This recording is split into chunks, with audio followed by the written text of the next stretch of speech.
Welcome to day 27 of my 6th annual SLAP challenge. SLAP, S-L-A-P, stands for squats, lunges, abs, and push-ups. We are doing 40 squats, 40 lunges, 40 reps of an ab exercise, and 40 push-ups a day every single day except Sundays for 40 days. And this is day 27 already, which is amazing. Of course, you do not have to join the challenge if you just want to do this workout with me today. That would be great. There are timestamps in the description box down below the video. So if you would prefer to skip straight ahead to the workout, you can use the chapter markers to do that. But if you do want to join the challenge, it is not too late to join. It's never too late to join. You have a couple of options. So first of all, let me begin by telling you that there is a playlist for this challenge that contains all of the workouts in chronological order. I will link the playlist up here in the iCard.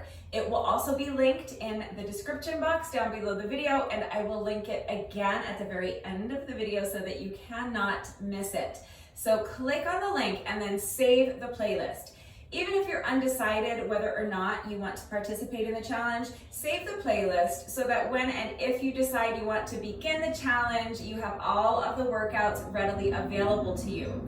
And then begin by watching that day 1 video. The video I shared for day 1 of the challenge is going to explain everything you need to know about what the challenge is exactly, why we're doing it, what we're hoping to accomplish with it, how it works, how you can participate, who's Brutus, why does he deserve to be slapped. It also contains your proper form for squats, lunges, abs, and push-ups, along with tons of beginner modifications that I promise you can do. So even if you have never done a workout before a day in your life, I promise you can do squats, you can do lunges, you can do abs, you can do push-ups, and you can do this challenge. So start by watching that day 1 video. All of the information you need is there. Of course, after you watch that video, if you have any questions about the challenge and how it works and how to participate and where to begin, I'm right here to help. I am here every day doing the challenge right along with you, but I'm not just doing the workouts with you. I am also here to answer questions, provide guidance. I am here to help support and encourage and motivate you. So never hesitate to reach out if you have any questions or if you need help.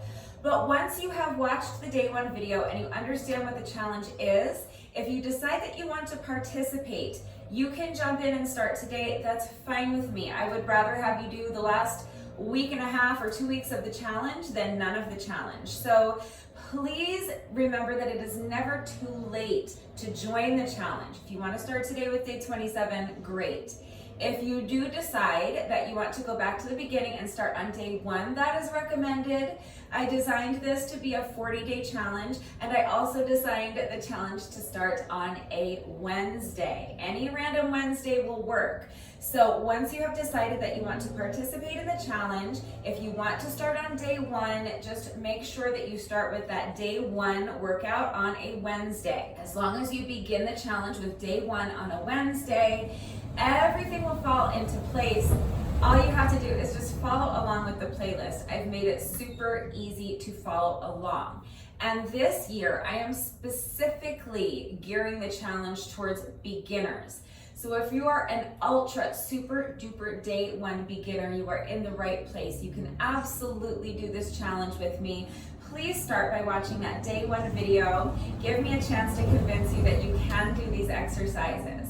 You can do these workouts and you can do the challenge. Now, if you cannot commit to doing 40 days of the challenge, that's understandable, especially if you are a beginner.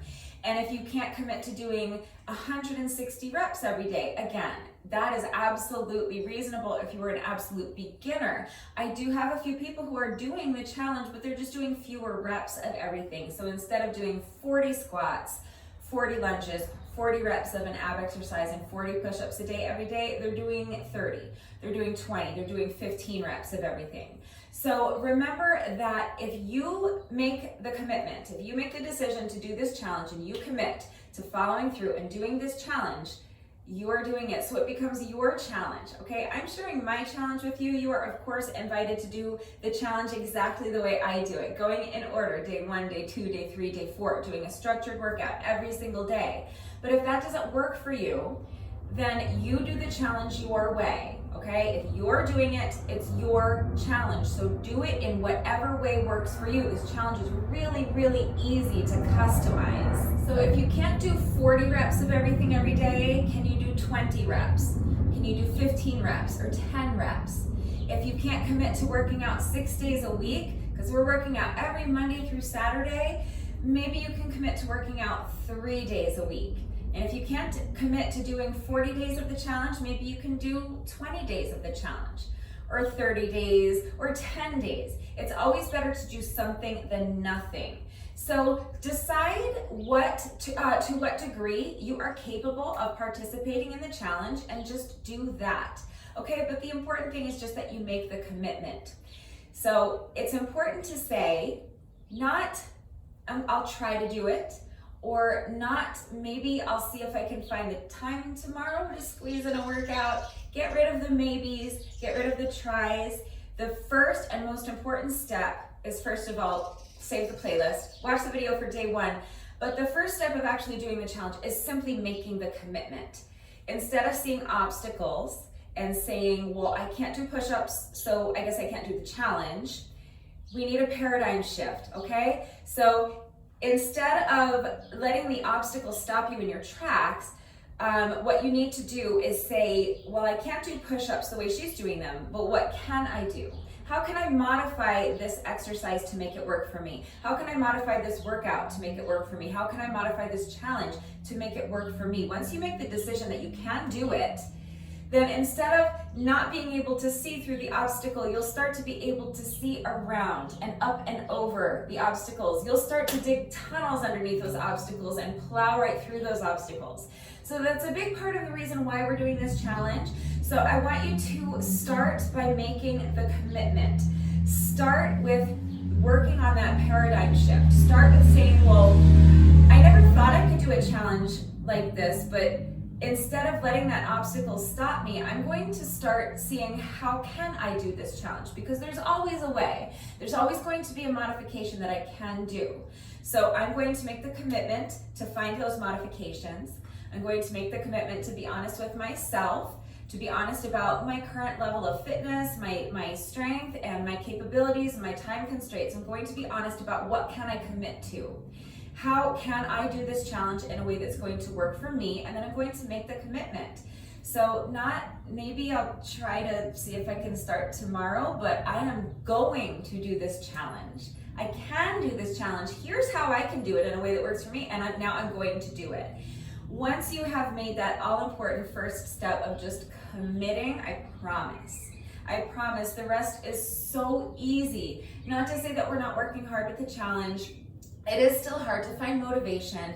It is still hard to make yourself follow through, and doing the reps is hard. We're working hard with this challenge, but I promise you that first step of just making the commitment, saying those words out loud, I can do this challenge and I'm going to do this challenge, that is absolutely the biggest obstacle. Once you're on the other side of that obstacle, I promise the rest becomes so much easier, and I have confidence that you will follow through once you make that commitment. Okay, so if you are not a beginner, then the workouts we're doing this year for the challenge might not feel very challenging to you. So if you would like to do the challenge, but you want the workouts to actually challenge you, I'm going to recommend that you follow along with last year's playlist. And I will link last year's playlist up here in the iCard. I will also link it in the description box down below the video, and it will be linked at the very end of the video as well. So last year it was the same challenge. We were doing at least 40 squats, 40 lunges, 40 reps of an ab exercise, and 40 push-ups a day every single day for 40 days, except Sundays. Remember, Sundays are always our rest days. I think rest days are very important. So it's every day except Sundays. So we're working out Monday through Saturday of every week. So it was the same challenge, but last year was my 5th year in a row doing the challenge. And the workouts we did last year for the challenge were much more difficult. They were generally a lot longer because we were frequently doing more than just those 160 reps. We were doing at least 40 squats, 40 lunges, 40 reps of abs, and 40 push-ups with every workout. but a lot of times we were doing more than that. We were also doing more challenging variations of squats, lunges, abs, and push-ups for the most part. We were adding weight to a lot of the workouts. I was using my dumbbells, I was using my oogie ball, which is like a big medicine ball, I was using my sandbag, and we were also incorporating usually about 20 to 30 minutes of moderate paced cardio right into the workouts. So if you are more advanced and you want workouts that are a little bit longer, a little bit tougher, a little bit more intense, and that are really going to challenge you, I am going to recommend that you follow along with last year's playlist. However, I'm also going to recommend that you save this playlist as well. Save both playlists if you're more advanced, because the workouts we're doing this year are a great option to have. If you're in really good shape, you are going to be able to complete almost all of the workouts that we're doing this year for the challenge in under 10 minutes. So on days when you're super pressed for time and you just have absolutely no time to get your reps done or to do a workout, you can bust out your 160 reps in less than 10 minutes and you have met your requirement to participate in the challenge. So it's really convenient to have these shorter, simpler workouts as an option. And they're still great workouts. These workouts are focusing mostly on body weight. I'm really going out of my way to ensure that the challenge this year is accessible to super duper ultra day one beginners. So I'm assuming this year that if you are a beginner that you don't own fitness equipment, you don't have dumbbells or a kettlebell or a sandbag or anything like that. So I've been really going out of my way to avoid using any equipment. We're focusing mainly on body weight exercises this year. So that means even if you're more advanced and you're capable of lifting heavy weights, there might be days where you want to take your workout to the park or the hiking trail or the beach or something like that, and you just don't want to lug a big sandbag with you or a big heavy kettlebell or dumbbells or something like that. So on days like that, these body weight workouts are another great option to have. Or if you are traveling and you're staying at a hotel or an Airbnb and you don't have access to any equipment, these short little body weight workouts are perfect. And they also make a great warm-up if you're really in good shape and you're getting ready to do like a long hike or a bike ride or a run or something like that. You can absolutely use one of these short workouts that we're doing this year as a warm-up for something longer or more intense. So definitely save this year's playlist. But if you are more advanced, you're going to probably be working mainly off of last year's playlist. But you can always just kind of bounce back and forth between the two playlists. Again, this challenge is so easy to customize. So I'm sharing a new workout with you every single day. And yes, the playlist is organized with the workouts labeled, days 1, 2, 3, 4, 5, etc. So you absolutely can do the workouts in order the way I'm doing it. But as long as you're getting your reps done, it doesn't matter how you get them done. So again, you can bounce back and forth between the two playlists if you want. You can also kind of bounce around within one or the other of the playlists, okay? You can choose any workout on any given day off of these playlists, or any workout that just so happens to contain at least 40 squats, 40 lunges, 40 reps of any ab exercise, and 40 push-ups. As long as you're getting the reps done, any workout is fine. And if you don't even want to do a structured workout, you don't have to. If you want, you can just spread out your reps randomly throughout the day. So you could get up in the morning and first thing when you wake up, you can do 10 squats, 10 lunges, 10 reps of an ab exercise, and 10 push-ups. And then you can repeat that 3 more times throughout the course of your day. So you could do that again after lunch. You could do it again when you get home from work, and then once more before bed, and there's your 160 reps. So as long as you're getting your reps done, it doesn't matter how you get them done. It doesn't matter where you get them done. It doesn't matter what variations of squats, lunges, abs, and push-ups you're doing. It doesn't matter if you do them all at once or spread them out throughout the course of your day. It doesn't matter if you do a structured workout or just do reps whenever and wherever you can. All right, so any variations of squats, lunges, abs, and push-ups you want, 40 reps of each of those exercises at some point throughout the day is your requirement to participate in this challenge, and that's it. So get it done in whatever way works for you. And again, if 40 reps of everything is too many for you, it's your challenge, so do it in a way that works for you. If you've decided that you're committing to doing 20 reps of everything every day, then any way you want to get your 20 squats, 20 lunges, 20 reps of abs, and 20 push-ups done is fine. All right, so that is basically how the challenge works. Again, I'm here to help. So if anything is unclear, if you have questions about the challenge, what it is, how it works, how you can participate, why we're doing it, if you're still unclear about where to begin, please just ask. I am here to answer questions, provide guidance and support and motivation and encouragement, so don't hesitate to reach out if you have any questions or if you need help. So let's go ahead and get into the workout that we are doing today. Today's workout, this is a completely new day 27 workout. We've never done this workout before, not as part of the challenge and not outside of the challenge. The reason for that is because typically for day 27 of the challenge, I am using my Oogie ball.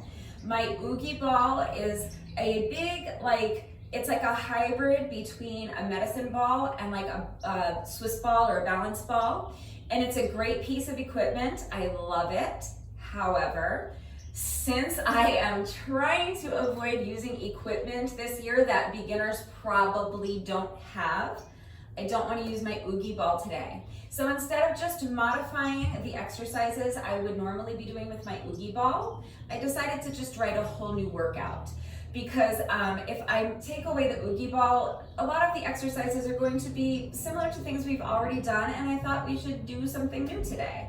So if you do last year's workout, you'll see me using my Oogie ball, and I will link last year's day 27 workout up here in the iCard. And again, it will be linked in the description box down below the video and at the end of the video as well. But it is a more advanced workout, and unless you have something similar to my Oogie ball, you're going to have to modify the exercises. So if you don't want to have to make all those modifications while you're watching me do something else, you may just want to follow along with this video, or again, you can choose any other workout from either playlist. All right, but here's what we're doing today. I'm going to start with squats. So I'm doing these kind of windmill squats, but let me first start by just recapping the proper form for your squats. So remember, the first thing we want to do before we squat is tuck our shoulder blades into our back pockets. So you are going to make sure your shoulders are back and down. When I say shoulders back, I mean, it's going to kind of feel like you're pinching your shoulder blades together behind you. And when I say down, I just mean that you want your shoulders away from your ears. So if you're like me and your shoulders kind of live up here, push them down and push them back, okay? So it's like you're trying to tuck your shoulder blades into your back pockets. Your shoulders are back and down. That's also going to help you keep your chest lifted nice and high, which is what we want. Maintain this feeling of lifting your chest up to the ceiling the whole time, okay? So your shoulders are down, your chest is lifting up towards the ceiling.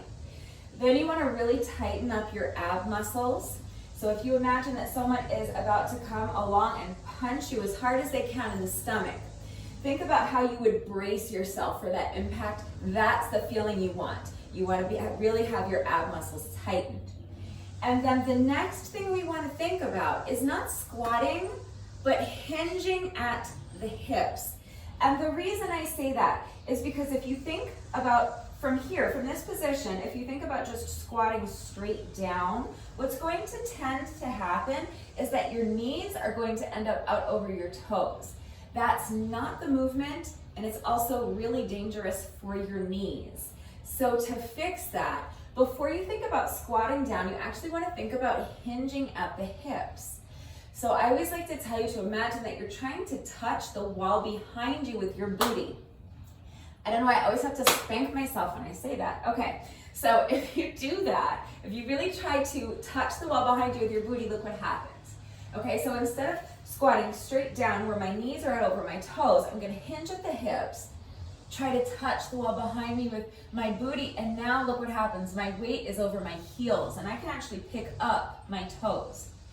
And remember, at the same time, you're keeping your chest lifted nice and high. Your shoulders are back and down. So you're not allowing your back to round at any point. Your shoulders are back and down, and your chest is lifted high. Did you see what that did for my back? I went from this with a rounded back to tucking my shoulder blades into my back pocket and lifting my chest, and now my back is nice and flat. We want to elongate that spine. So at the same time that you're thinking about trying to touch the wall behind you with your booty, I want you to think about trying to touch the wall in front of you with your chest. And then from this position, with your back nice and flat, your abs super strong and tight and engaged, and the weight in your heels, you can sink down into your squat. And then you're going to press the ground away from you to stand.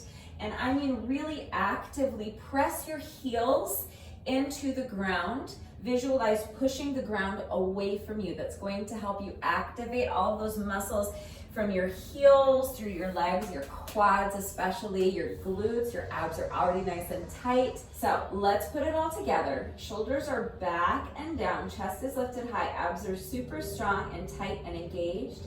You're gonna hinge at the hips, so push the booty back. Make sure you're keeping that chest lifted nice and high. Your back is flat, the weight is in your heels as you sink down into that squat. And then you're going to press your heels into the ground. Actively push the ground away from you to stand. Shoulders back and down, chest is high, tighten up the abs. Push the booty back, back flat, weight in the heels. Now press the heels into the ground. Push the ground away with your heels to stand. And this is just your basic air squat. Now, the goal with your squat is to see if you can at least get your thighs parallel to the ground. If you are able to squat super low and get your booty all the way down below your knees, great, do it. Just make sure that it's not causing you any pain or discomfort. I want you to make sure you're always working to your own level. So please do not push your body into doing anything it's not ready to do. So if you can squat super low and you want to do this, fine. You don't have to. What you're going for is to at least see if you can get your thighs parallel to the ground. But you may not be there yet, and that's fine. That's your goal, but you may not be able to reach that goal today, and you may not reach that goal tomorrow. You may not even reach that goal by the end of the challenge.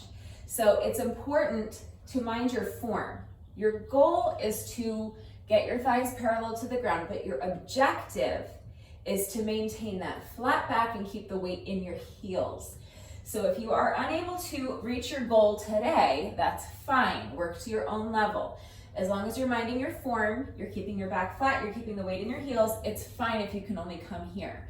All right, just do your best. Do not push your body into doing anything it's not ready to do. And then once you squat, come down as deep into the squat as you're going to, press your heels into the ground and stand, okay? Just make sure you're keeping your shoulder blades tucked into your back pockets, chest lifted high, abs tight, back flat, weight in the heels, okay? That's kind of your bullet points for squats. Flat back, weight in the heels. As long as you're doing that, you're good. Remember, if you are a super duper beginner and you cannot do an air squat unassisted, you can always hold on to a chair or the arm of your couch or your dining room table for support. Just please make sure that whatever elevated surface you are holding onto is strong enough to support your entire body weight. Make sure that it is sturdy, meaning that it's good quality, it's well made, and it's in decent condition, so that when you put weight on it, it's not going to break or collapse or fold up on you. So please don't use a folding chair or anything like that. And make sure that whatever you're using for your elevated surface is stable, meaning that it cannot slide from underneath you. So if you're using something like your kitchen counter, obviously that's not going anywhere. But if you're going to use a chair or a bar stool, I recommend placing your chair or stool or whatever you're using on top of an exercise mat or a yoga mat so that it stays put and it cannot slide from underneath you when you put weight on it. But as long as you have something that is strong enough sturdy enough and stable enough to be used safely, then any number of elevated surfaces will work. So you can always hold on to something for support, and if you need to lean a little bit into something like your dining room table or the arm of your couch or something to help yourself up, that's fine. If you need to kind of leverage your weight a little bit and use your upper body to help yourself stand, that's fine. Just make sure that you're using your upper body as little as possible. Obviously, if you need the assistance, then use your upper body as much as you need, but the point is to build up enough strength in your quads that you can do an unassisted air squat. So if you need to use something for support, A, make sure it's strong, sturdy, and stable, and B, use it as much as you need, but as little as you can. And if you need to see any of those modifications, I've demonstrated them almost every single day so far in the challenge, but if this is the first video you're seeing and you haven't seen those modifications yet, you can just go back and watch one of the older videos or just ask me and I will be happy to show you that. But I am going to be doing a squat with a windmill. Now, remember that any squat variation you want to do is fine. So if you are a beginner and you want to just stick with air squats, either holding on to something for support or not, if you want to just work on your squats, that's fine. You can stay right here. You don't have to add anything. If you would like to do the windmill with me, it's very simple. The squat itself is going to be the same. We're doing an air squat, but then after the squat, I'm just going to add a little windmill. So what I mean by that is I'm going to have my arms extended out to the side, and I'm just going to twist my body thoracically. If you watched yesterday's video, you know that I'm toying with the idea of having a little dinger, a little counter every time I say the word thoracically, because I say that word a lot. But you're going to twist your body thoracically, and you are going to reach down and tap your toes with the opposite hand. I'm going to do one windmill after each squat, so I'm going to alternate sides for my windmill with each rep. So then with my next rep, I'm going to squat, and then I'm going to extend my arms out to the side. I'm going to twist my body thoracically in the other direction. I'm going to reach down and tap the toes on the other foot with the opposite hand, and then my other arm is extended up overhead. Then I'll stand, return to this position, squat, extend the arms out to the side, and windmill.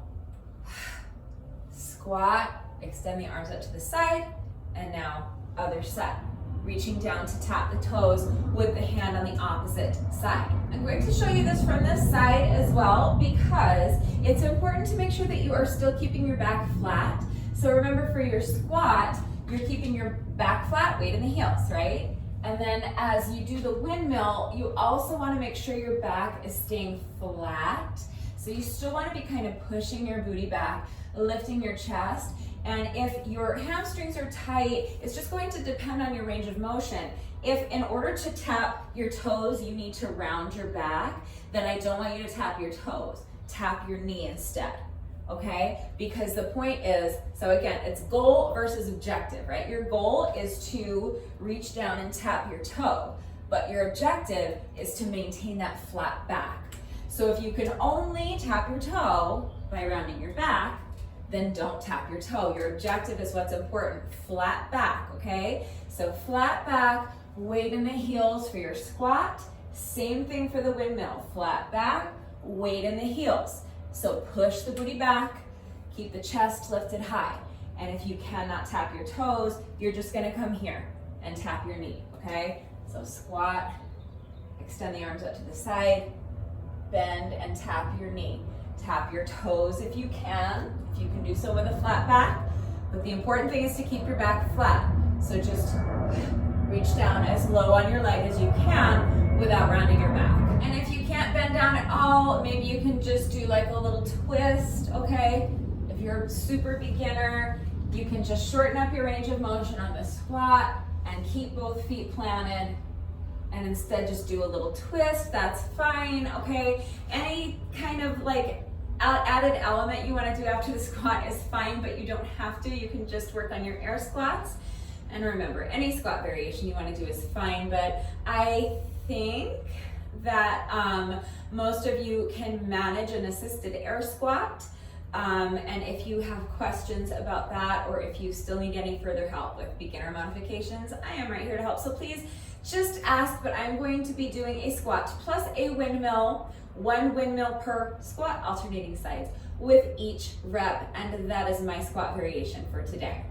Now, moving on to lunges, this is another lunge variation.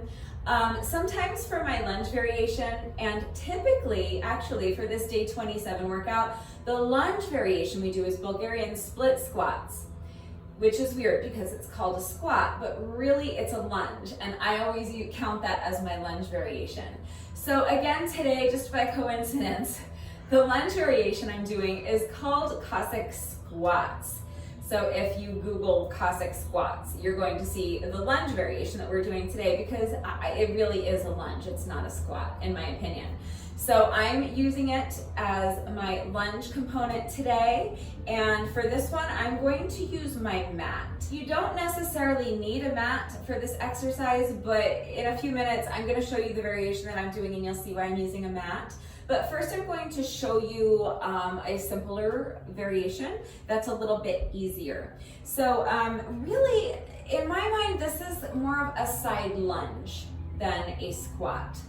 So it's called Cossack squats. I think it's a lunge, and I'm counting it as our lunge component today. So you're going to start with your feet wide apart. And then again, same thing with our squats. You're going to start by tucking your shoulder blades into your back pockets. So my shoulders are back and down, my chest is lifted high, my abs are tight. I'm going to push my booty back, like I'm trying to touch this gate behind me with my booty. And I'm going to keep my chest lifted high so my spine is nice and elongated. I'm going to keep my back flat and the weight in the heel of this lunging leg, okay? So I'm going to shift my weight towards one foot as I push the booty back. So the weight is in this heel. And I want to make sure that my knee's not out over my toes. I'm pushing the booty back, keeping the weight in the heel of this lunging foot. And so this is a side lunge, right? But we're going to keep going. The whole idea of the Cossack squat is that you're going to come all the way down here, okay? So I'm actually picking up the other foot. And that's why I say in my mind, I understand why it's called a squat, but in my mind, this is really like an extreme version of like a side lunge, okay? So that's why I'm including it as my lunge variation today. Now, I know that if you are a beginner, you might not have the range of motion to do this. This might look really intimidating to you. That's fine. You can do any lunge variation you want. So remember, you can just hold on to a chair for support, a strong, sturdy, stable chair or some other elevated surface. Start with your feet wide apart and just do side to side lunges, okay? So it's just like the very first part of this. Shoulders are back and down, chest lifted high, abs are tight. Push the booty back as you shift your weight into one leg.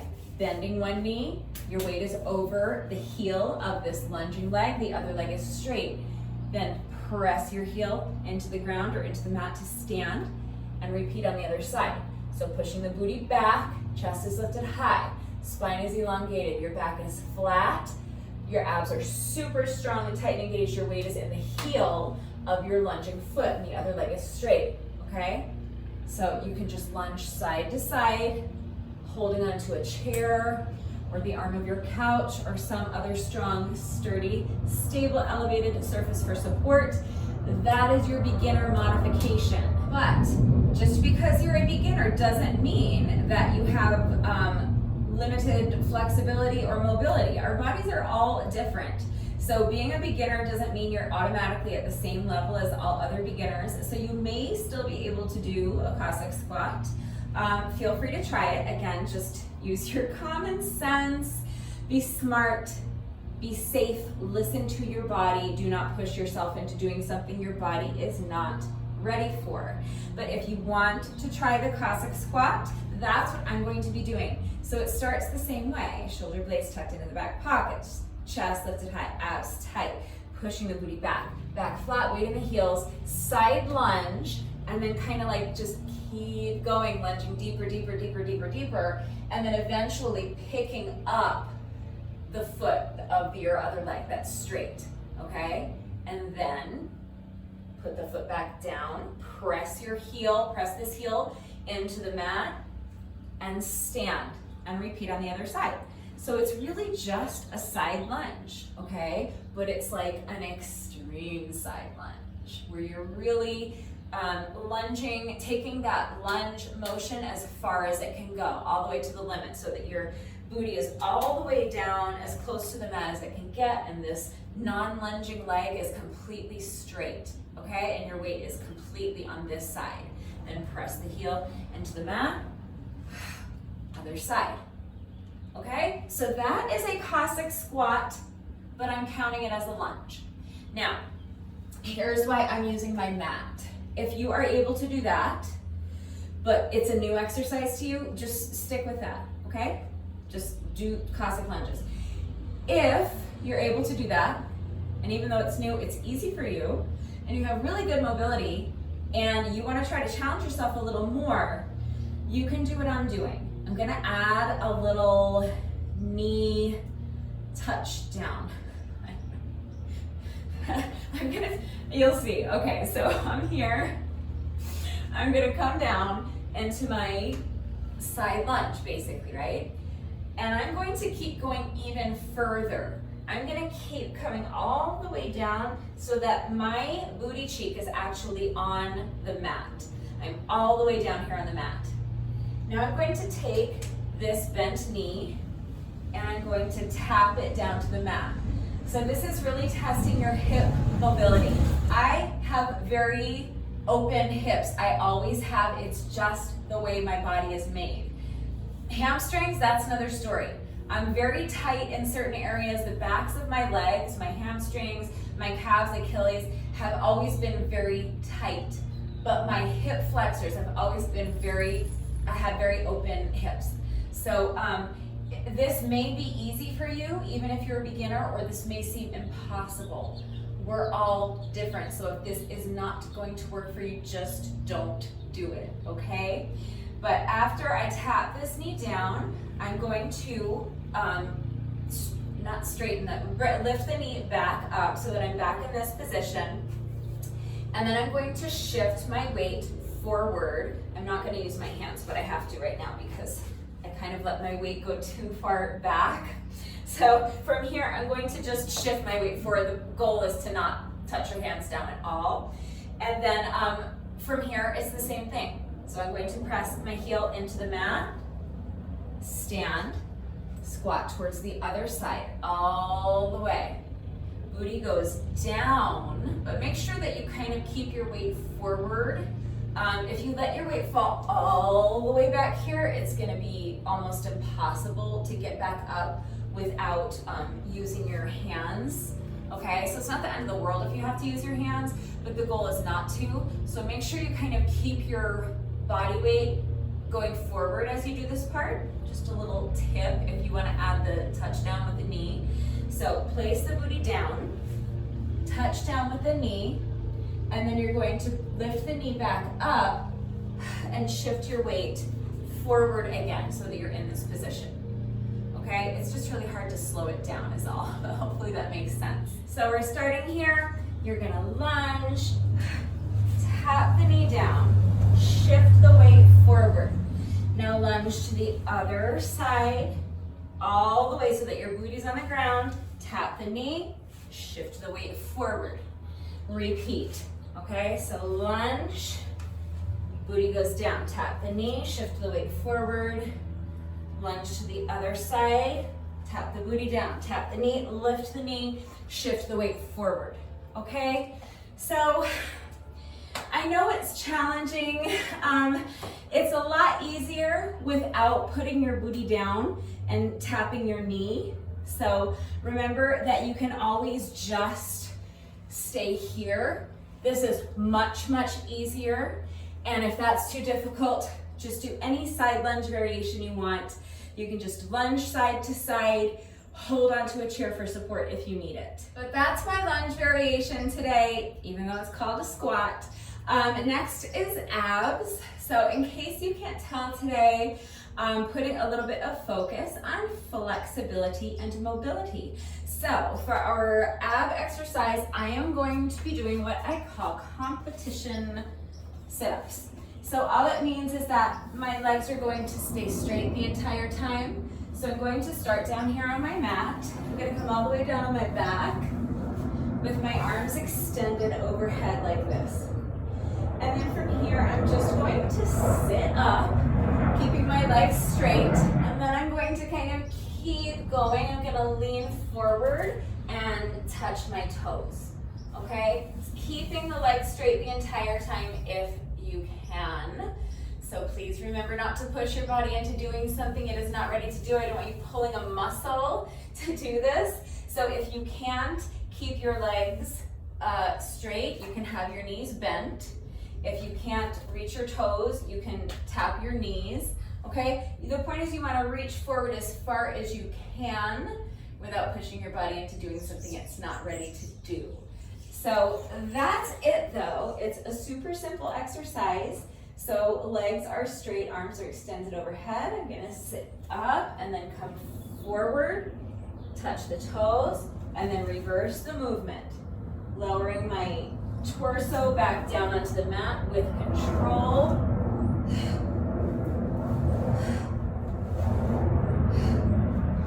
And that's it. That is a competition sit-up. So again, your beginner modification for this is just gonna be bend your knees, shorten up your range of motion. Okay, so if you need to have your knees bent because your hamstrings are super tight, you can have your knees bent wherever it's comfortable for you. And if you can't come all the way forward and touch your toes, you come as far forward as you can. Touch your ankles, your shins, your knees, okay, whatever works for you. But remember that any sit-up variation, any crunch variation, any ab exercise in the whole world that you want to do is fine. So if you cannot get down onto the mat for abs, you remember that you have your standing ab options as well. So you can hold onto a wall or a strong, sturdy, stable surface for support, and then take your outside foot, extend the leg, place the foot on the floor, take your free hand, place it behind your head. So you're gonna bend this elbow, place your hand behind your head. Now you're going to lift this leg that's extended, bend the knee, and as you do that, you're going to crunch and bring elbow to knee as close as you can. If you cannot actually touch elbow to knee, that's fine. Just, that's what you're going for. That's your goal, okay? But if you're here, just be where you are. Get your elbow as close to your knee as you can. Just really feel that crunch in your obliques. Just make sure if you're doing that for your ab exercise, that you're doing an even number of reps on each side. But if you can't get down onto the mat, standing abs is great. And if you are able to get down onto the mat, I think that by bending your knees and shortening up your range of motion, that's going to be sufficient enough of a beginner modification for most of you to be able to handle it. Again, if you need any further help with beginner modifications, I'm right here to help, so please just ask. But that's it, that's abs. So last is push-ups, everyone's favorite, I know. So the good news today is that the two really tough exercises, which is lunges and push-ups, we're only doing sets of 10, okay? So psychologically, it's gonna make it easier, I think, to get these done. So it's just 4 sets of 10, remember that. I'm going to be doing pike toe tap push-ups. So all that means is that after I do my push-ups, I'm just gonna be doing a standard push-up. The push-up itself is just a standard push-up.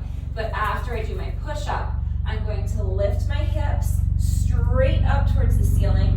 I'm going to pick up one hand, and I'm going to reach my hand across my body to tap the toes of the opposite foot. Then I'll come back into my plank position, do another push-up, and then I'm alternating sides for the pike toe tap with each rep. So after my push-up, I'm going to again lift my hips up. I'm going to pick up the opposite hand. I'm going to reach across my body with this arm and tap the toes on the opposite foot. And that's it. So it's actually a really simple push-up modification, but it's a little bit challenging. And again, we're working on a little bit of flexibility, a little bit of mobility with that one. So if the pike toe tap is too difficult, you can try just doing like a knee tuck. So you could do something like do your push-up and then maybe just tuck your knee towards the opposite elbow like that, alternating sides with your knee tuck with each rep. That could work. Or you could, if you want to mimic the element of this where you're balancing on one hand, because when I'm doing this, I'm only on one hand. So if that's what you want to work on, after you do your push-up, you can just reach your hand straight up, like you're trying to tap the wall in front of you, and then just alternate which arm you're reaching with for each rep. That's another possibility. You could do Supergirl push-ups. So after your push-up, you could lift one arm and one leg like that. We did those a few days ago. So you could experiment with either some sort of knee tuck variation after the push-up, or lifting up one arm at a time, or one arm in the opposite leg, or if you want, you could lift one leg. You know, you could do a couple of leg raises or something like that. So any push-up variation you want to do is fine. The really important thing is that you're minding your form on the push-up itself. So if you are doing knee push-ups, you can, if you are able to do the pike toe tap, you can always do your knee push-up and then come up into a high plank and do your pike toe tap if you're capable of doing that. Or you can do your knee push-up and then come up into a plank and do your knee tuck or your arm raise or whatever you're going to add onto it. Okay, if you need to keep your knees on the mat, you could do like a bird dog. Oh, this is one of my favorite push-up variations to do, actually. We've done these before, but you can always do, like, if you're strong enough to do like a one knee push-up, I love this variation. And this is a great substitution. You could do your push-up from one knee and then extend the this opposite arm out and bring knee to elbow. Do a bird dog, crunch your knee and bring knee to elbow. You can either alternate sides with each rep. When I do that exercise, I always stay on one leg. So you could stay on one leg and just switch it up after 5 reps. Or we're doing 4 sets of 10, so you could switch sides for each set of 10, whatever works for you. But that's another really good substitution for this. If you can't do the pike toe tap, you could also do something like this. Instead of reaching your hand back to tap your toes, you could kick your foot underneath and tap the toes with the opposite hand like that. That's also pretty challenging, but it's another thing you could try. So really any of these variations is going to be fine. The main thing is that you just want to be minding your form on the push-ups. So if you're doing knee push-ups, you're going to start with your hands directly underneath your shoulders. Step your feet back so that you're in a plank position, and then right here, put your knees right down where they are. And this is your starting position for the push-up. So I'm going to give you 3 more bullet points for your push-up. Here are the main things that I want you to remember. Number 1, head in line with the spine. That's your first bullet point. So if you imagine that you are standing with your back pressed up against the wall, you want to just think of what it would feel like to have the back of your head lightly pressing into the wall so that your head is perfectly up and down in line with your spine. That's where you want your head for the push-up, and that's where you want it to stay. It's really common that people will kind of bob their head up and down while they're doing the push-ups. That's what we want to avoid. So you want to keep your head still, and you want your head to be in line with your spine, okay? So that's your first bullet point. Make sure your head is not dropping down like this. Make sure you're not overcorrecting by hyperextending your neck and jutting your chin out. Your head should be in line with your spine. Your second bullet point is shoulders are away from your ears. It is very common that people will kind of sink into their shoulders like this. We don't want that. The way to fix that is, first of all, spread out all of your fingers, okay? So that your weight is as evenly distributed as you can make it. And then what I want you to do is press the ground away from you, okay? So if you find that your shoulders are up by your ears and you're kind of sinking down like this, spread out your fingers. Press the ground away from you so that you're up as high as you can get in your plank position and your shoulders are away from your ears. And then your third bullet point is this. flat back, all right? So what you are trying to avoid is this. It is another very common mistake that people will allow their hips or their belly to kind of droop down towards the mat. That is causing an arch in my back. We don't want an arched back. We want a straight back, flat back. So the way to correct this is to tighten up your ab muscles. So again, it's like someone's about to come along and punch you in the stomach as hard as they can. You're bracing for that impact. So really tighten up your ab muscles. Use your ab muscles to lift your hips high and keep them high. All right, so that your back is flat. So head in line with the spine, shoulders away from the ears, abs are tight, back is flat. And now once you found this position, nothing moves. You never want to break this one straight line from your knees to your shoulders. Think of your body like it is literally a 2x4, like a plank of wood, okay? So once you're in this straight, perfectly straight line from your knees to your shoulders and really to the tip of your head, right? Nothing moves. This is a moving plank. So you're going to bend your elbows and lower your chest as close to the mat as you can without breaking that straight line from your knees to your shoulders. Now again, goal versus objective. Your goal is to get your chest all the way down to the mat, but that is a goal you might not achieve today. That is a goal you might not achieve for a very long time, but it's what you're working towards. Your objective, which is first and foremost, is to maintain that straight line from your knees to your shoulders. So if you are unable to meet your goal today of getting your chest all the way down to the mat, that's fine. Just shorten up your range of motion. So if you're only able to come down this far, don't compensate for the fact that you're unable to touch the mat with your chest by lowering your hips or your belly down to the mat, okay? Don't compensate for not being able to get your chest all the way down to the mat by lowering your forehead down to the mat. Remember, your head is in line with your spine and it stays still. You don't want to be bobbing your head up and down. So if you cannot get your chest all the way down to the mat, just shorten up your range of motion. Get your chest as close to the mat as you can without breaking that straight line from your knees to your shoulders. And then once you've gotten as close to the mat as you can with your chest, just press the ground away from you and push yourself back up to your nice high plank position with your head in line with your spine and your shoulders away from your ears and your abs nice and strong and tight and your back flat, your hips lifted high. And that's your push-up, okay? So if you need to shorten up your range of motion, you're here. If you're able to get your chest all the way down to the mat, you're here.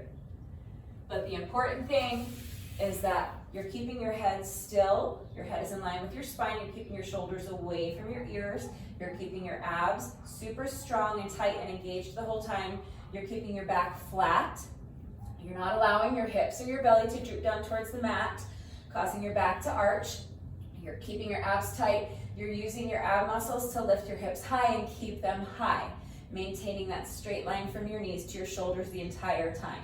And really from your knees to the tip of your head the entire time, okay? So, if you are doing push-ups from your toes, again, just because you are a beginner, and I know not everyone doing the challenge is a beginner, but if you are a beginner, that doesn't necessarily mean that you cannot do push-ups from your toes, okay?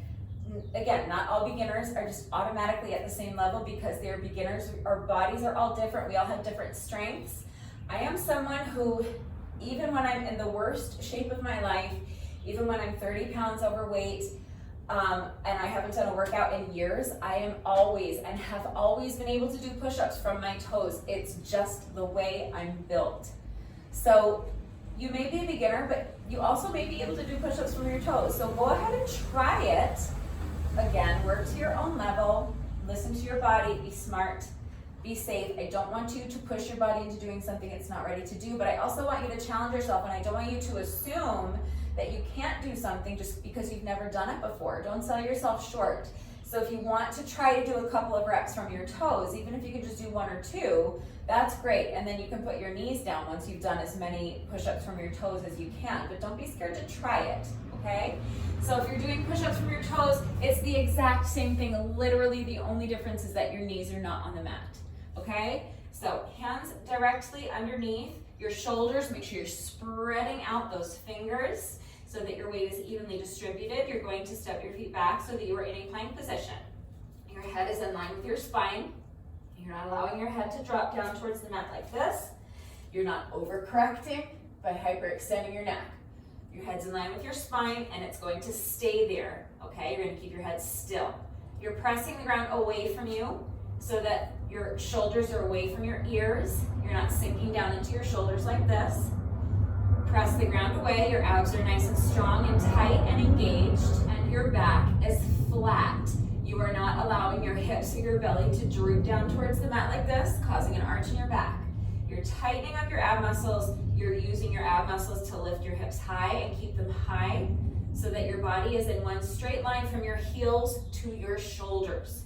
Now, if you find that your hips are slightly elevated like this is not terrible because in this position, my back is still flat.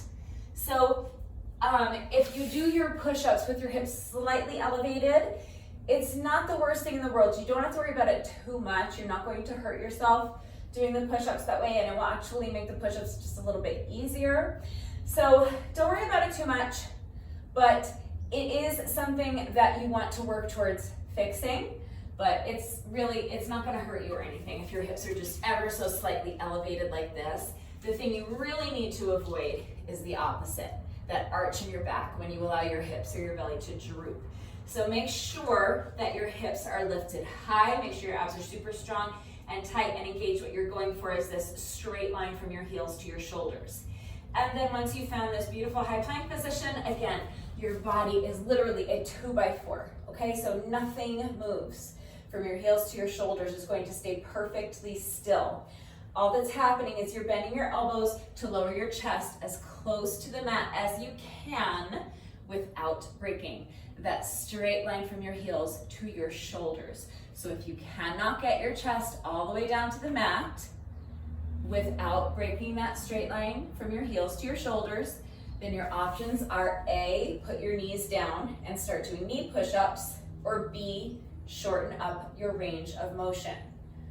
Your options are not compensating for the fact that you can't get your chest all the way down by lowering your hips or your belly down to the mat, or by lowering your forehead down to the mat, okay? Your head is in line with your spine and your head stays still and you're maintaining that straight line from your heels to your shoulders the entire time. So if you cannot get your chest all the way down to the mat without breaking that straight line, if you can only come here, then you're gonna stop here and then you're gonna press the mat away from you and push yourself back up. So your goal eventually, maybe not today, but your goal is to touch the mat with your chest.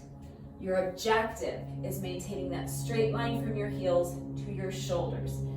That is the most important thing, okay? So make sure you're minding your form on the push-ups, whether you're doing push-ups from your knees or from your toes. But just to put a couple of reps all together so you see what it's going to look like on the day, I'm going to be doing these Pike toe tap push-ups.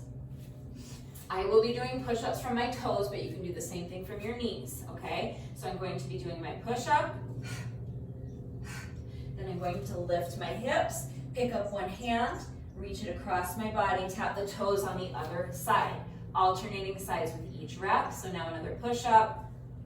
Now I'm going to lift the other hand, reach it across my body, and tap the toes on the other side as I lift my hips straight up. Again, keeping my back flat and keeping my legs more or less straight so that my body's in kind of like a V. So it can be pretty challenging, especially if your hamstrings are super tight. So just make the decision that's best for you. Again, if the Pike toe tap is too difficult, you can replace it with a knee tuck or an arm reach or a leg lift or anything that does work for you. If knee push-ups are out of reach for you, remember you can always make them a bit easier by elevating your hands. And if that is still too difficult, you have standing push-up options. You can do push-ups off of the arm of your couch, your dining room table, your kitchen counter, or even with your hands on the wall.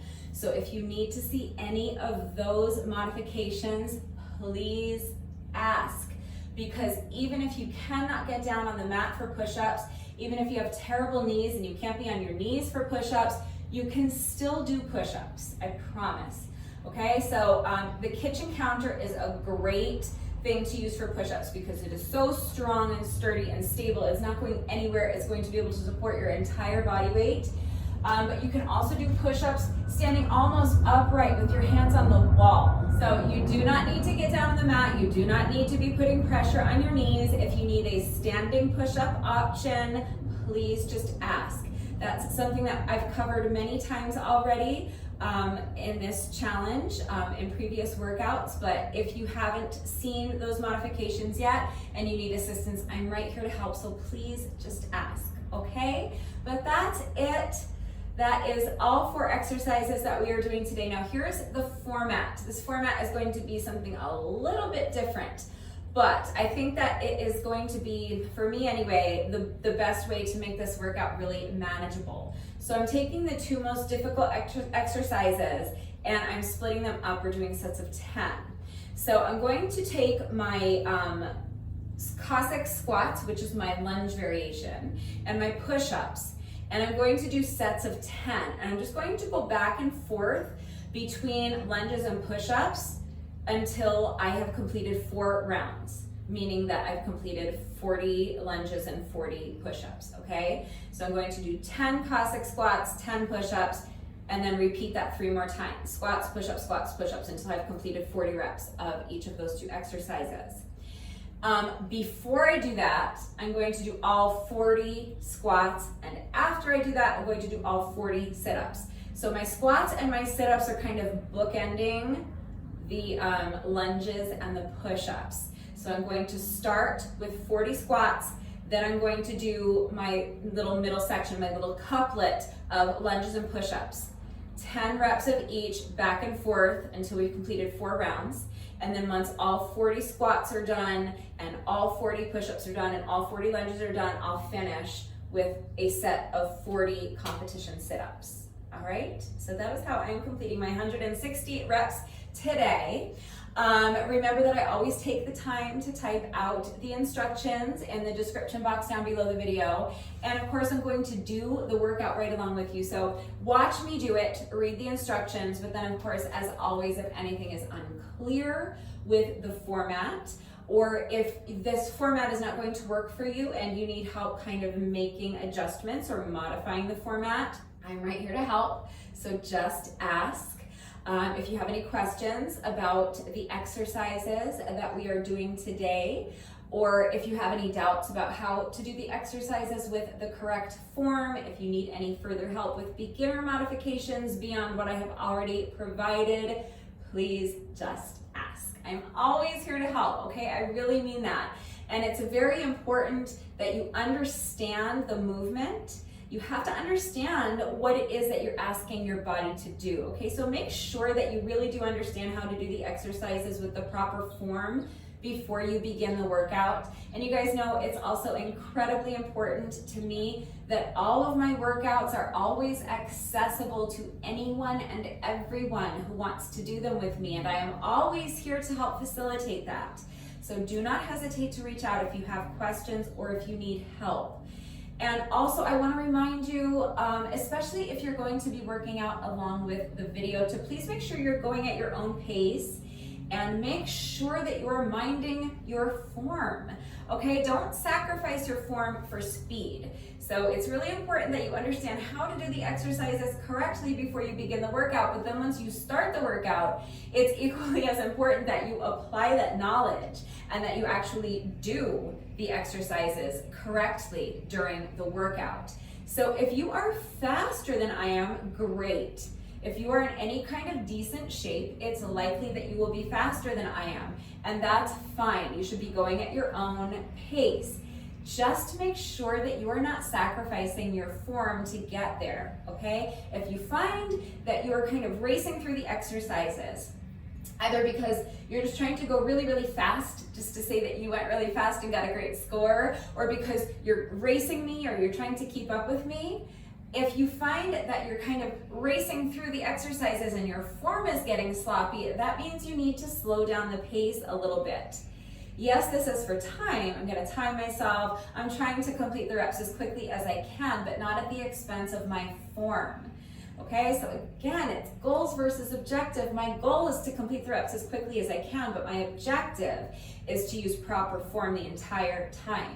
If you find your form getting sloppy, then you're increasing your risk of injury. So the best way that you can reduce your risk of injury is to just make sure that you understand how to do the exercises correctly and make sure that you are applying that knowledge and actually doing the exercises correctly. It's not only going to reduce your risk of injury, but it's going to ensure that you're getting the maximum benefit out of each exercise.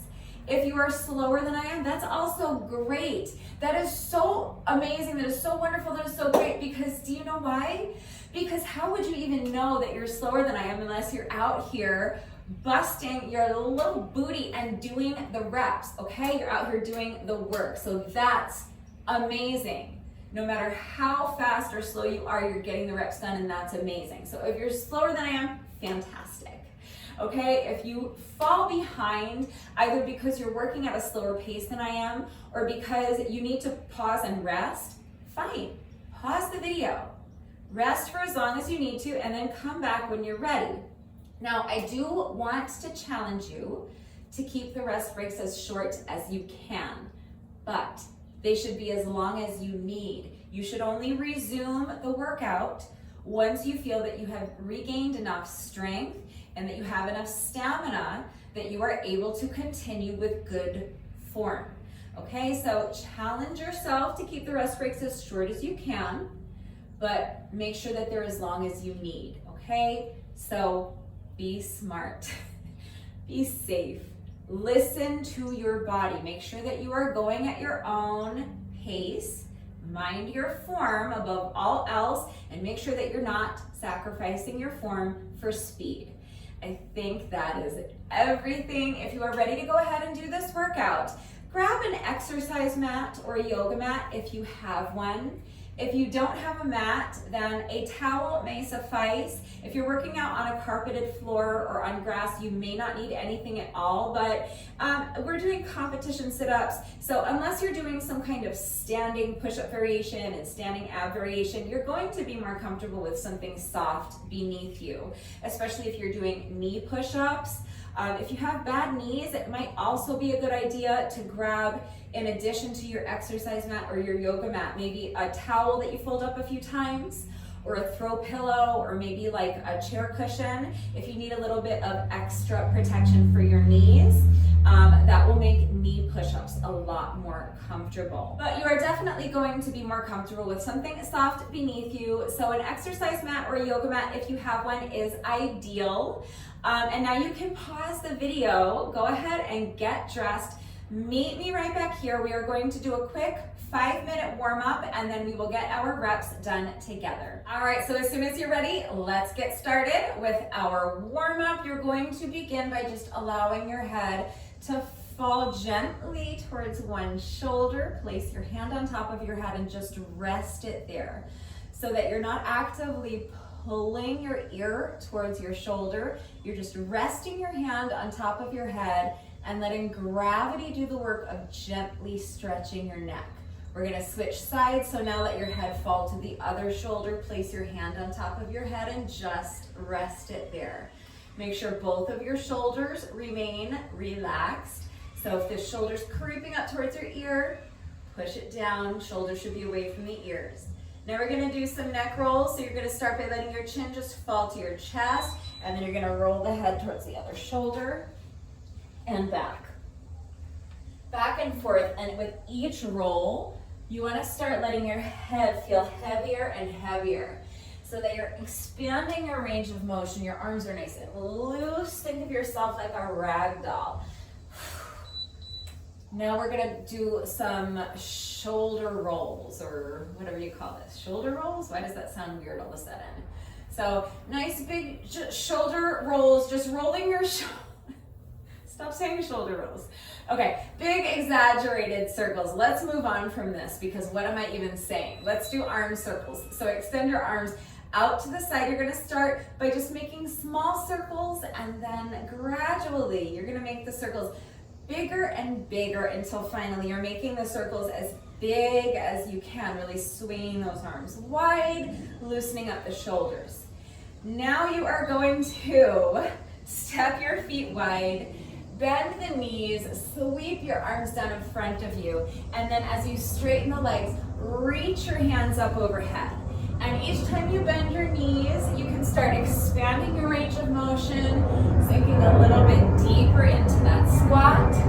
Now keep your feet wide apart. We're gonna lunge side to side, nice and easy. And now add the arms. So with each lunge, you're reaching across your body with your arm.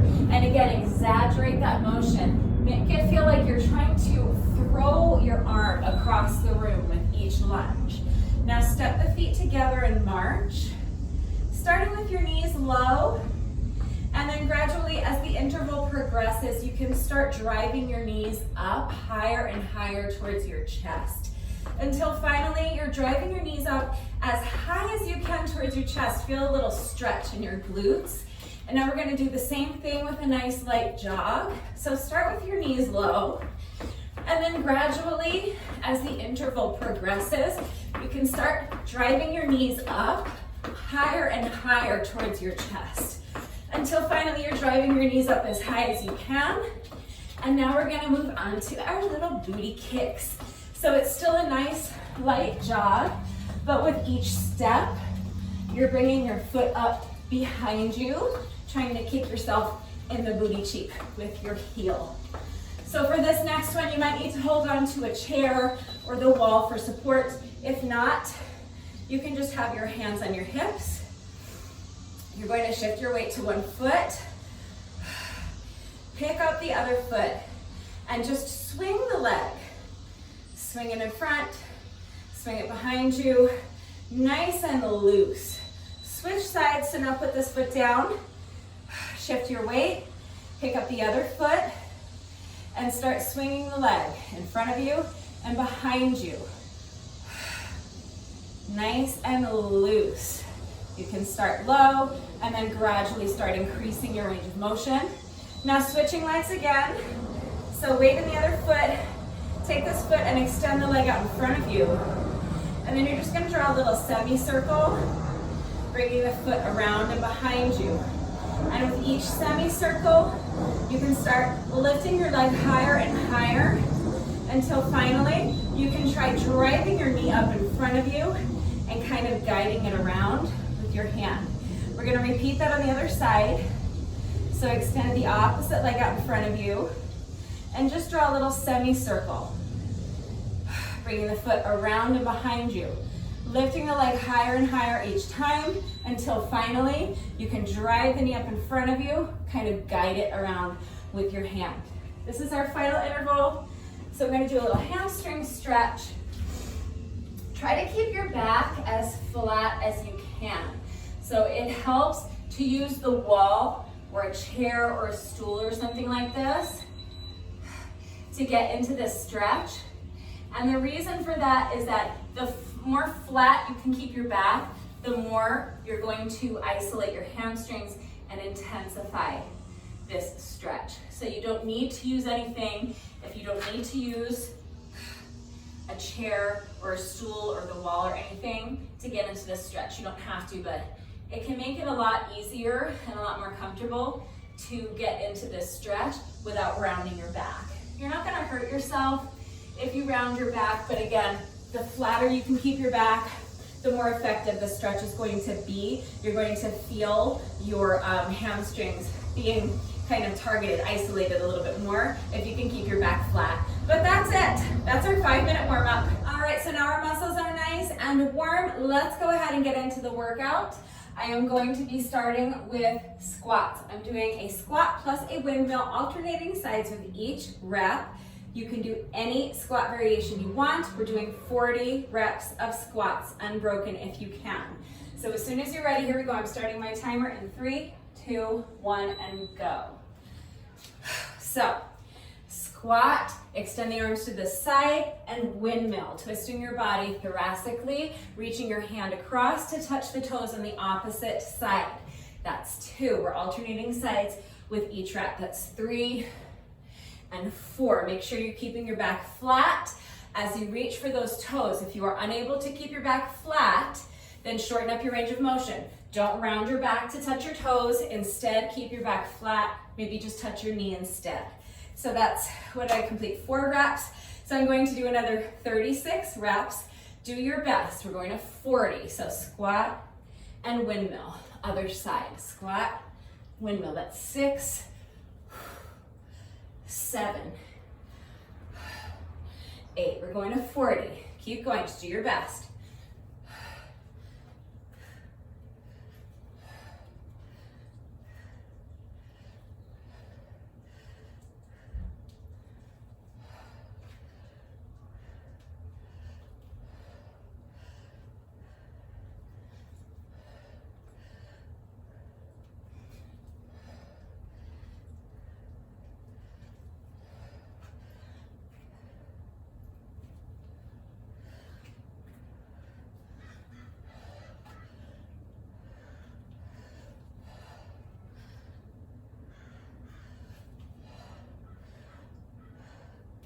It's 20 for me. I'm halfway there. Keep going if you can. If you need to pause and rest, pause and rest.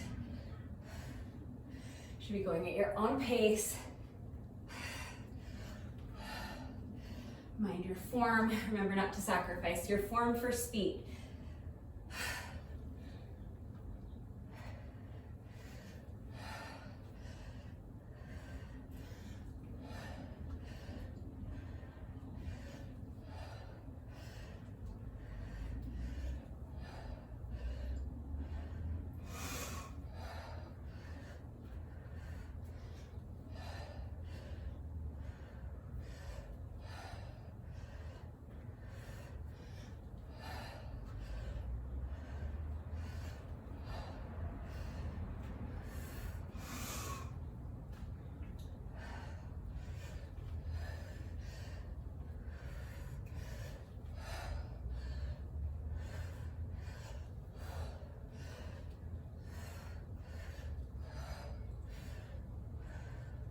All right, that's 40.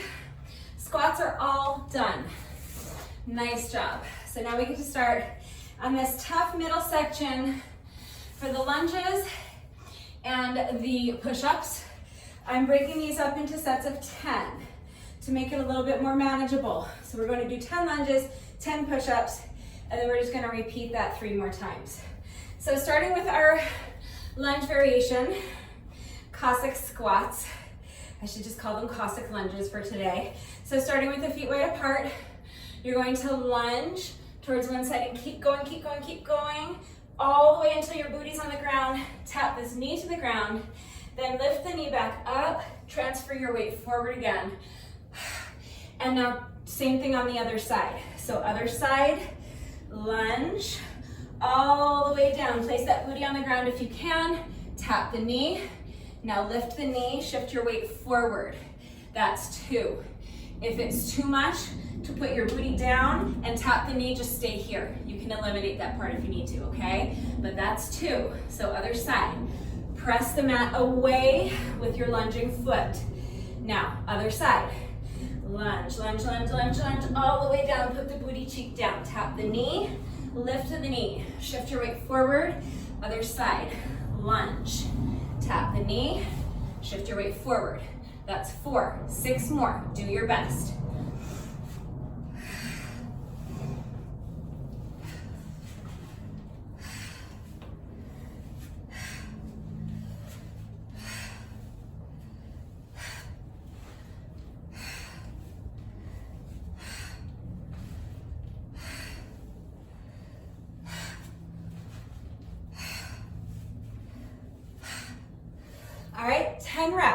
That's it. All right, how do we do? Not too bad, right? So now push-ups. You can do any push-up variation you want. I'm doing a push-up plus a pike toe tap. Alternating sides for the pike toe tap with each rep. So starting up in your plank position, push up. Now lift the hips, pick up the hand, reach across your body to tap the toes on the opposite side. That's one rep. We're alternating sides with each rep. So push up, lift the hips, reach across with your hand, tap the toes on the opposite side. Other side. That's 4. I'm gonna zip it so I can do 6 more without stopping, hopefully. Do your best.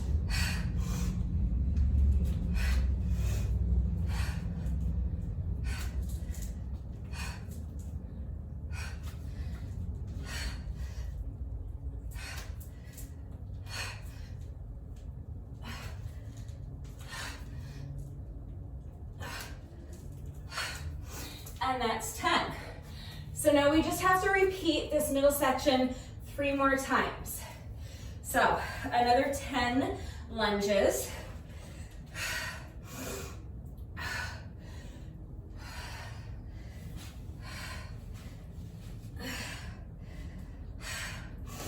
Try not to use your hands, but do what you gotta do.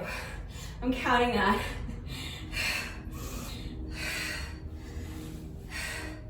So that's 2 for me. 3, 4, we're going to 10, do your best.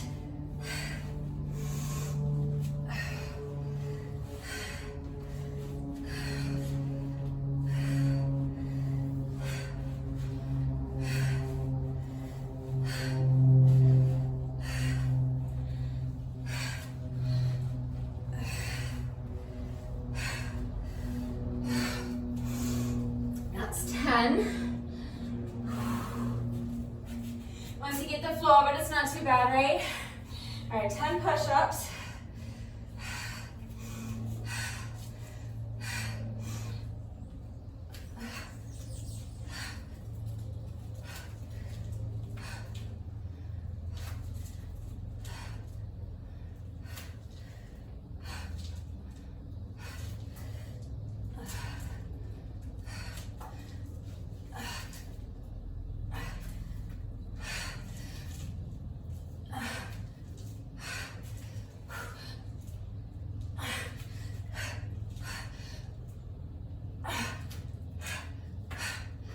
That's 10.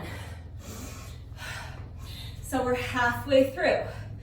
We're halfway through with lunges and push-ups, and we're halfway through with the whole workout. So let's keep pushing.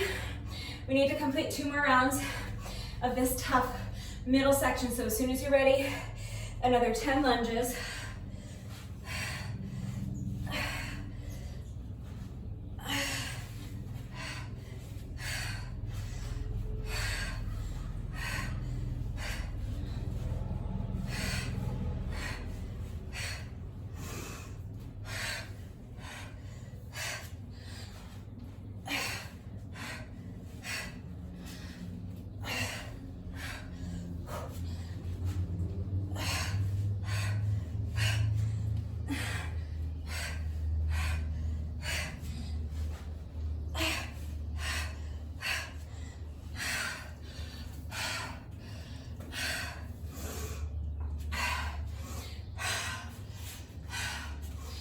Push-ups.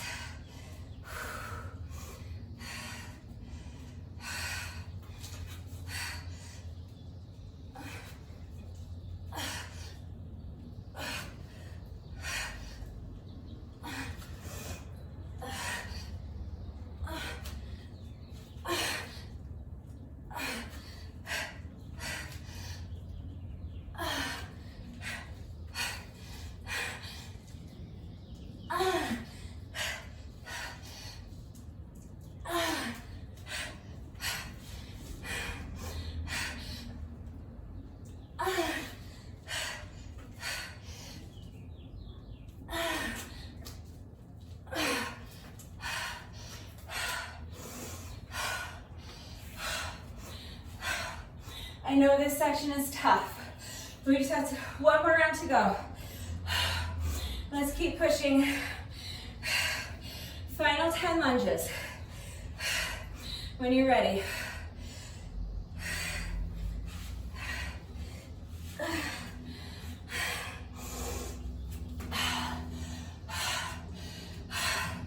I'm so fatigued. But I already had to use my hands once. I don't want to use them again, so I'm not going to count that. Just going to take another breath, refocus, and see if I can string together 10 clean reps without using my hands.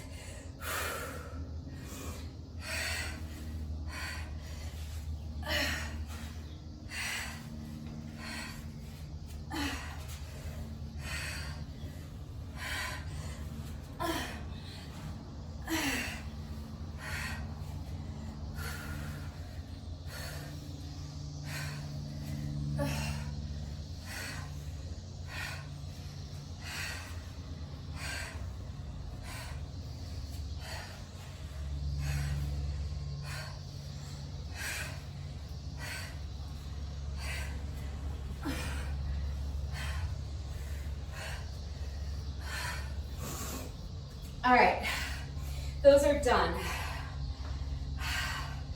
Good job. I know that is a super tough exercise. These push-ups are tough too. They're giving me a hard time. I'm still not in very good shape with push-ups, but it's just 10 more reps. So as soon as you're ready, here we go. Do your best.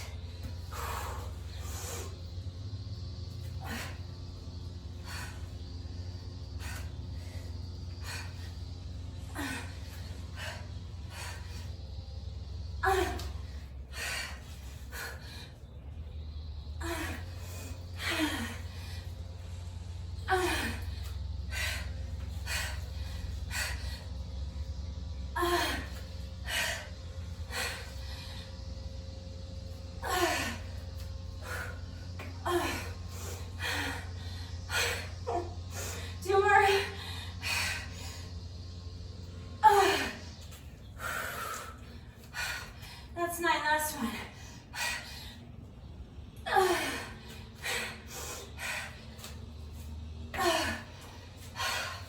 That's 10.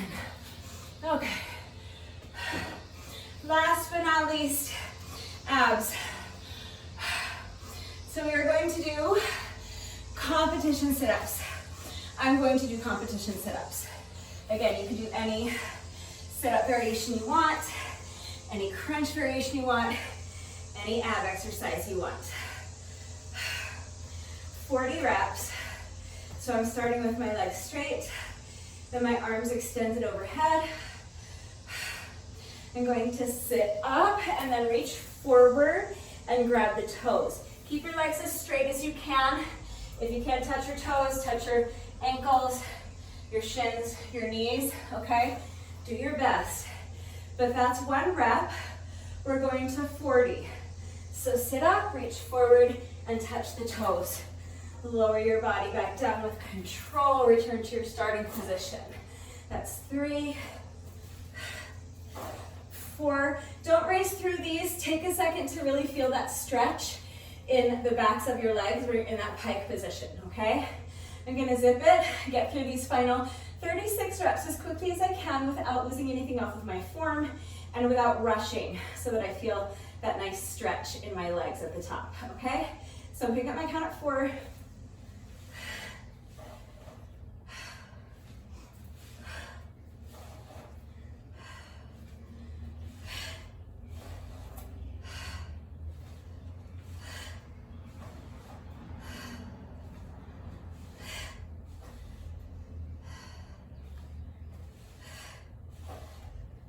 I tend to slowly travel in reverse when I do these. So I'm just gonna scooch forward, probably every 10 reps or so. Pick up my count at 10, 30 more, do your best.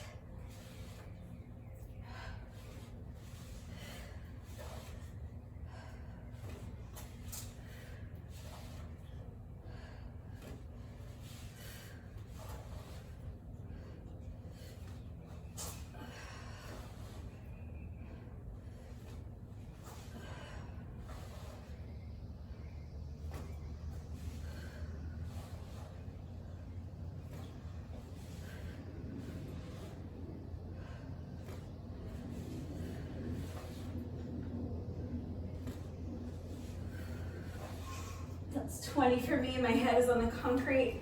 So time to scooch forward again. Let's do another 10. Pause and rest if you need to.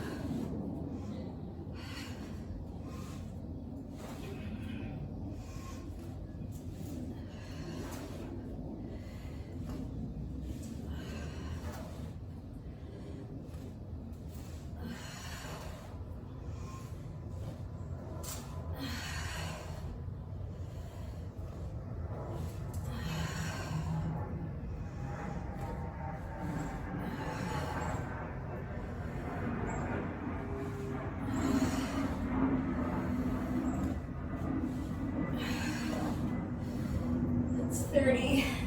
And right on cue, one final scooch forward. I should be able to finish up my final 10 without having to scooch again. So picking up my count at 30, I have to do 10 more.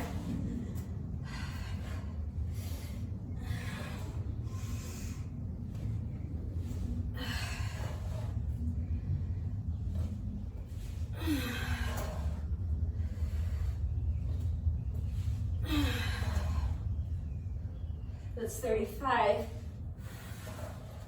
36, just 4 more, keep pushing, almost there. 37, strong abs. 38, strong mind. 39, last one. And 40.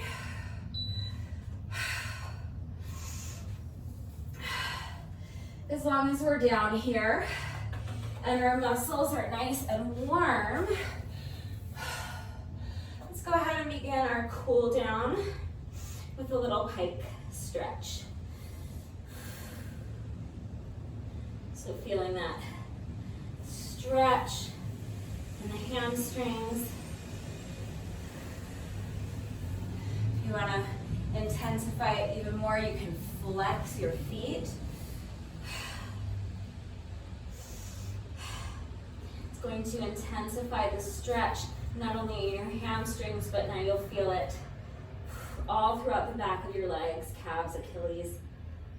It's always really tight for me, so I always need to make sure I'm taking time every day to stretch the backs of my legs, not just the hamstrings, but my calves and Achilles as well. All right, so get up. I'm going to spend a little bit of extra time on the mat today with that little pike stretch, but generally speaking, after that last rep, you want to get up and just keep moving. So I always just kind of pace around for a little bit. You can swing out the arms, stretch the shoulders a little bit. So just bring one arm across your body, relax the arm, relax the shoulder, and just use your other arm to gently pull this arm that's straight in towards your chest. Making sure the arm that's stretching and the shoulder of the arm that's stretching are completely relaxed. Shake it out. You can stretch the shoulder on the other side. So your straight arm is completely relaxed. Shoulder of your straight arm is completely relaxed as you stretch it out. You're just using your other arm to pull your straight arm in towards your chest until you feel a nice stretch in that shoulder. Shake it out. Let's get the triceps. So bending one elbow and then placing your other hand on the elbow and gently pulling your elbow towards the opposite shoulder. Make sure that your free hand is relaxed and pointed towards the ground. You don't want this hand hanging out up here somewhere. Make sure this arm is relaxed. Make sure your hand is just relaxed and pointing down towards the ground. Shake it out. And let's get the tricep on the other side. So bend the opposite elbow. Place your hand on the elbow and gently pull your elbow towards the opposite shoulder. Make sure that your free hand is relaxed, pointing straight down towards the ground.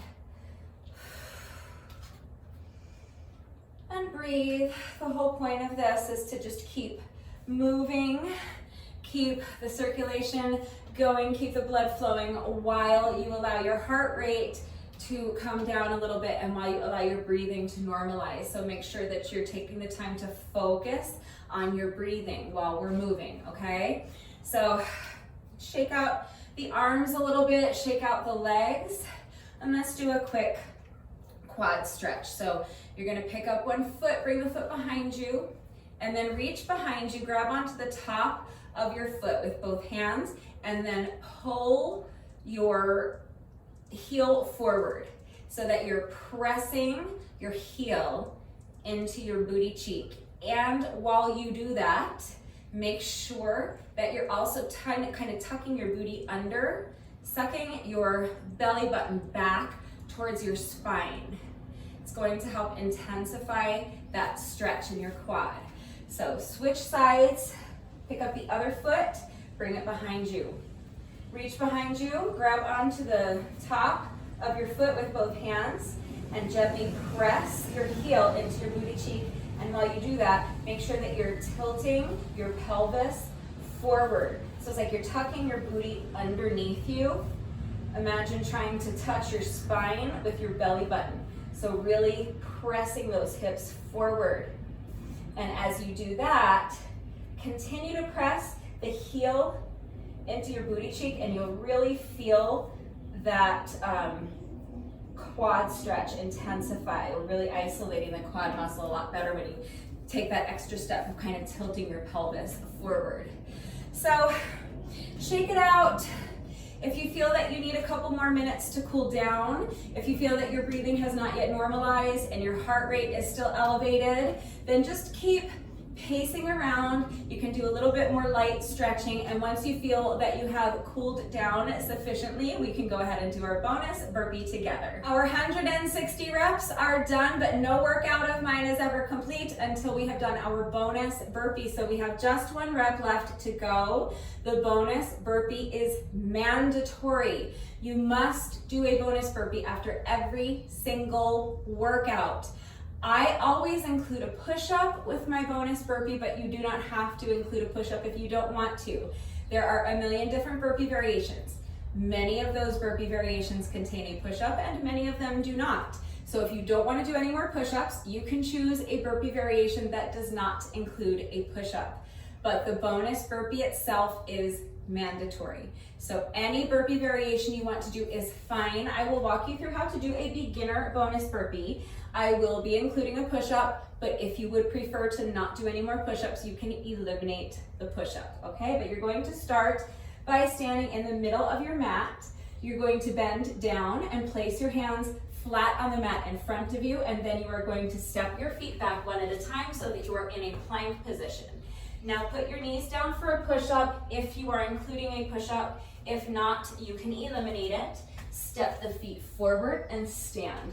Come up onto your toes if you can, and if you want, you can add a little jump. If you are not a beginner and you would like to try to do the push-up from your toes, let's just go ahead and do one final bonus burpee together, and then the workout will be officially complete. So as soon as you're ready, here we go. Final rep of the day.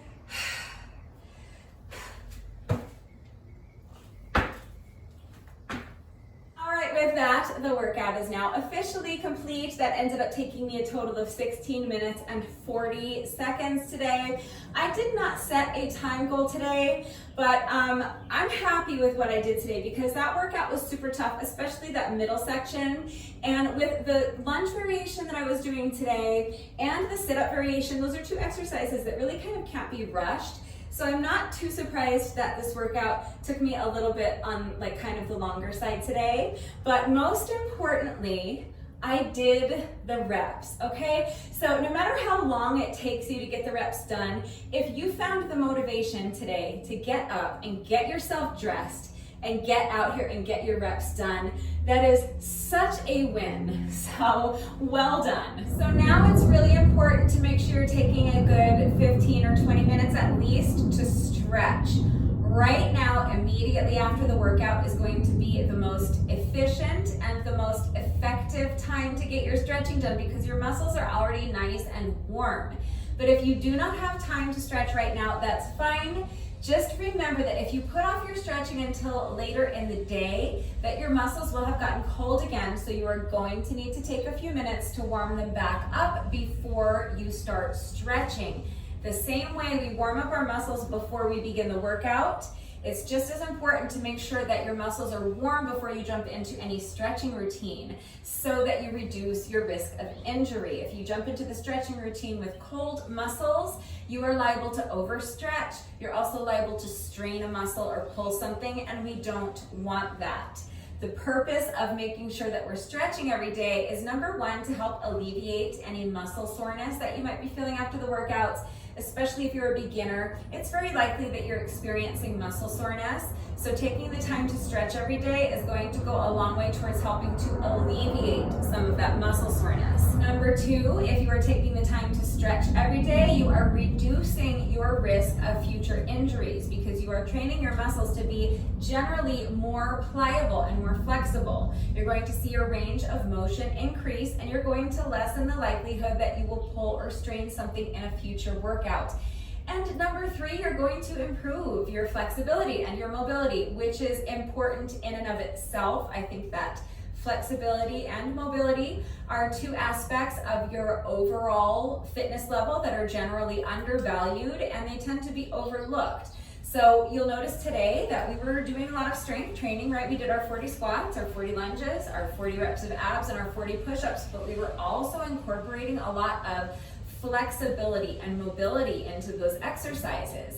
If you were able to do the Cossack squats or Cossack lunges maybe, the way I was doing them, being able to get up without the use of your hands is actually a really valuable skill. It's easy to take stuff like that for granted when you're younger, but we are all aging. So eventually that kind of stuff gets really difficult, and as you age, that is a very important skill to have. So it's never too soon, you're never too young to start prioritizing your flexibility and your mobility. So make sure that you are taking the time to stretch every day. If you are a beginner and you don't know how to stretch and you need a stretching routine, there is a stretching routine that I do every single day. It is perfect for beginners, and it is specifically designed for people who are very inflexible. So if your muscles are super tight and you feel like flexibility is something that you definitely need to work on, please just ask. I'm more than happy to share that link for you. But you guys, it's just as easy to go on YouTube and just do a search for beginner stretching routine. There's gonna be a million options that are gonna pop up. You can kind of scroll through and just pick one that looks good to you, pick one that looks like it's going to work for you. If you're super tight and you need a stretching routine that is specifically designed for inflexible people, do a search for a stretching routine for inflexible people. Again, there's gonna be tons of options. Pick any of them, okay? It doesn't matter what you do for your stretching, it's just important that you don't skip your stretching. So right now is the best time to do it. If you don't have time to do it now, you can do it later on in the day. Just remember to warm up before you jump into the stretching routine, but just make sure that one way or another you're getting your stretching done. Before I do my stretching, I am going to add on 20 minutes of moderate paced cardio with my jump rope. That is why I'm holding Victoria. Victoria is my beautiful silver jump rope with the pretty light pink metallic handles. And if you would like to know where I got Victoria, there is a link and a coupon code in the description box down below the video. So click on the link and use coupon code RUDBECCA. RUDBECCA. That's the name of my other jump rope. Use coupon code RUDBECCA to save an additional 10% on your jump rope. 9 times out of 10 for my additional cardio, I'm doing jump rope, but sometimes I might decide to go for a jog, or I might hop on the exercise bike for 30 minutes when I have time. I might go for a hike, but I'm just sharing this because the cardio is not mandatory. It's not technically part of the challenge, but every year when I do the challenge, this is how I do it. I add on 20 to 30 minutes or more of moderate paced cardio after every single workout. And the reason I do that is because I am trying to use this challenge to get myself in shape. I need to lose weight. I want to improve my stamina, and I want to strengthen my heart and my lungs. So the additional cardio really helps me to accelerate that process.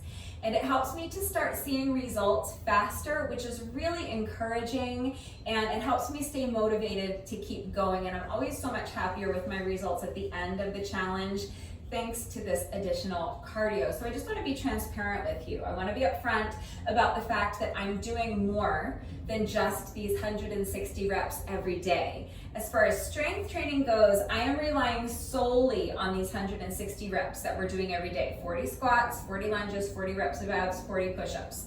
That's it. But I'm also adding on 20 to 30 minutes of moderate paced cardio after every single workout. So if you would also like to add on some additional cardio, it is optional. And any kind of moderate paced cardio you want to do is fine. So if you have a jump rope and you want to jump rope with me, great.